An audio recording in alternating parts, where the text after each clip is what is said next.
తర్వాత మరోసారి ప్రభుదేవాతో శేఖర్ మాస్టర్ భారతీయ సినీ పరిశ్రమలో ఒక అద్భుతమైన కొరియోగ్రాఫర్, డాన్సర్ మరియు టీవీ షో జడ్జిగా పేరు తెచ్చుకున్న ప్రముఖ వ్యక్తి. ఆయన డాన్స్ స్టెప్లు ఎంతో క్రేజ్ తెచ్చుకున్నాయి. ప్రత్యేకంగా హుక్ స్టెప్లతో మహేష్ బాబు, ఎన్టీఆర్, అల్లు అర్జున్, రామ్ చరణ్ వంటి స్టార్ హీరోలకు కొరియోగ్రాఫర్ గా పనిచేసిన శేఖర్ మాస్టర్ తన ప్రతిభతో బాలీవుడ్, టాలీవుడ్ అలాగే టీవీ షోలతో కూడా అనేక అవార్డులు మరియు అభిమానాన్ని సాధించారు. ఇప్పుడు శేఖర్ మాస్టర్ తన ఇన్స్టాగ్రామ్ లో ఒక స్పెషల్ పిక్ ను పోస్ట్ చేశారు.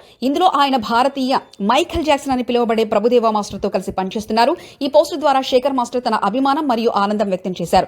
మీతో కలిసి పనిచేయడం నా అదృష్టంగా భావిస్తున్నానని పేర్కొనడం. 9 సంవత్సరాల క్రితం ప్రభుదేవా డైరెక్షన్ లో ఆయన కొరియోగ్రఫీ చేసిన యాక్షన్ మూవీ జాక్సన్ ను గుర్తు చేసుకున్నారు. శేఖర్ మాస్టర్ తన కెరీర్ లో అద్భుతమైన ప్రగతి సాధించి గ్రూప్ డాన్సర్ల నుంచి స్టార్ హీరోల సినిమాలకు కొరియోగ్రాఫర్ గా మారిపోయారు. ఆయనకు తన ఇన్స్పిరేషన్ ప్రభుదేవా అని చెప్పడం డాన్స్ రంగంలో తన కృషి, ప్రతిభపై ఉన్న అపారమైన గౌరవాన్ని తెలియజేస్తుంది. బుల్లితెరపై కూడా డాన్స్ రియాలిటీ షోలను జడ్జిగా ఉండి సిల్వర్ స్క్రీన్ పై కూడా తన ప్రతిభను కనబరుస్తూ శేఖర్ మాస్టర్ ప్రస్తుతం తన బలమైన స్థానాన్ని నిలబెట్టుకున్నారు.